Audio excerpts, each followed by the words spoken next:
ফজরের পরে সালাম ফিরিয়ে কারোর সঙ্গে কথা না বলে এই দোয়াটি 100 বার পড়েন, দুনিয়া আপনার পায়ের নিচে মাথা নত করতে বাধ্য হবে ইনশাআল্লাহ। আল্লাহ রাজত্ব দান করে দিবেন। আপনার অভাব অনটন, দুশ্চিন্তা, অসুস্থতা, পেরেশানি, সন্তান কথা শুনছে না, কোনো কিছুতে উন্নতি নেই, বিদেশে গিয়ে আটকা পড়েছেন, দেশে আসতে পারছেন না, আল্লাহ সব দোয়া আপনার কবুল করে নেবে যদি আপনি করতে পারেন। আল্লাহর উপর ভক্তি ভরসা রেখে আপনি আমল করুন না, আল্লাহ তাআলা অবশ্যই রিজিক খুলে দিবেন।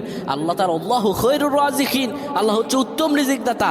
আল্লাহ আপনার তো অবশ্যই কবুল করবেন। আল্লাহ বলেছেন উদউনি আস্তাজিব লাকুম, আমার কাছে চাও আমি দিয়ে দিব। এই কথাগুলো তোমরা শেয়ার করে দিবা, ফ্যামিলি সবার কাছে শেয়ার করবা। তুমি আমল না করো সব পাবা যদি তোমার একটা কথা অন্য কেউ শুনে আমল করে।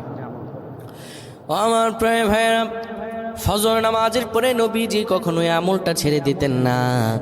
কেউ যদি ফজর নামাজের পরে পড়ে সুবহানাল্লাহি ওয়া বিহামদিহি সুবহানাল্লাহিল আযীম 100 বার যদি কেউ পড়তে পারে, কারো সঙ্গে কথা না বলে 100 বার পড়ার কারণে আমার আল্লাহ রব্বুল আলামিন তাকে রিজিক